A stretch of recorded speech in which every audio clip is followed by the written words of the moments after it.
Hello ఆయన నేనన్నా మీ రైతు బిడ్డ తేజస్ మాట్లాడుతున్నా. ఇదిగోనా ఇక్కడ చూస్తున్నట్టయితే ఈరోజు మా పొలంకి వచ్చినాం అనమాట.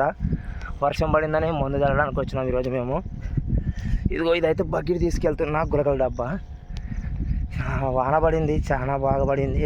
అందుకనే మందు చల్దామని నేను మా అమ్మ వచ్చేసినాము. 2 గంటలు తీసుకొని వచ్చినాం అనమాట మందు చల్దామని.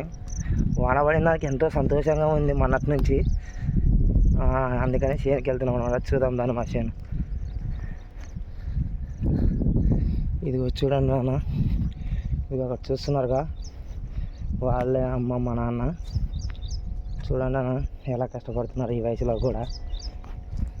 మీ ఇంట్లో వాళ్ళు కూడా ఇలా కష్టపడితే ఈ కామెంట్ రూపంలో పెట్టండి అన్న. మా నాన్న అయితే చాలా కష్టపడుతున్నాడు. ఇదిగో చూడండి అన్న.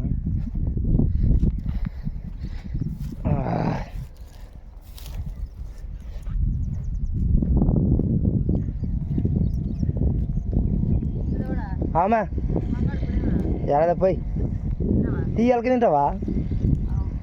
అమ్మ ఇంటి పోతాను చల్తారా? వెళ్తాను. అది ఇట్లా అట్లా ఏ పోరా వచ్చిన లైన్ అసలు నిన్న పెనార్లు మనం చల్తాం పో. అంచెలు పట్టలేమన్నా చల్లిపోతాను కానీ. ఇదిగో చూస్తున్నారు కదనా, ఇది అనమాట మా పొలం.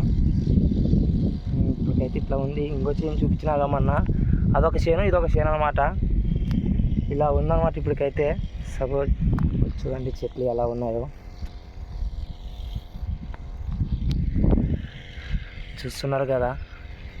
ఇది వచ్చేసి కౌలుకి చేసినాం అనమాట. ఇది కౌలుకి 1 ఎకరన్నర చేసినాము. కౌలుకి సొంత పొలం ఏం కాదు, కౌలుకి. కానీ మన సొంత పొలంలాగే చూసుకుంటున్నాం అన్నమాట. ఏదైనా కానీ భూమి మనదే అనుకున్నట్టే చేసుకోవాలి, అంతే కదా. ఇప్పుడు కౌలుకి ఇచ్చారని కాసి నీటి పెట్టుకుంటేనే ₹1 ఇచ్చిపోతుంది మనకి. ఇదే కానా. ఇదిగో అక్కడ ఉందిగా జమ్ చెట్టు, ఆ జమ్ చెట్టు వరకు మాదనమాట. ఇదిగో ఇలా ఉంటుంది. ఇక్కడ వచ్చేసి అక్కడ ఉన్నారుగా మా అమ్మ మా నాన్న, వాళ్ళు అక్కడ ఉన్నారు. నేను చేను చూపిస్తాం అని కాసి నేను ఇలా వచ్చినాను అనమాట. చూడండి అన్న, ప్రతి ఒక్కరి వీడియో చేసి నా ఛానల్ని సబ్స్క్రైబ్ చేసుకున్నాలని మనస్ఫూర్తిగా కోరుకుంటున్నాను. మీరు సపోర్ట్ చేస్తే ఇంకా చాలా మంచి వీడియోలు పెడతానని అనుకుంటున్నాను మనస్ఫూర్తిగా.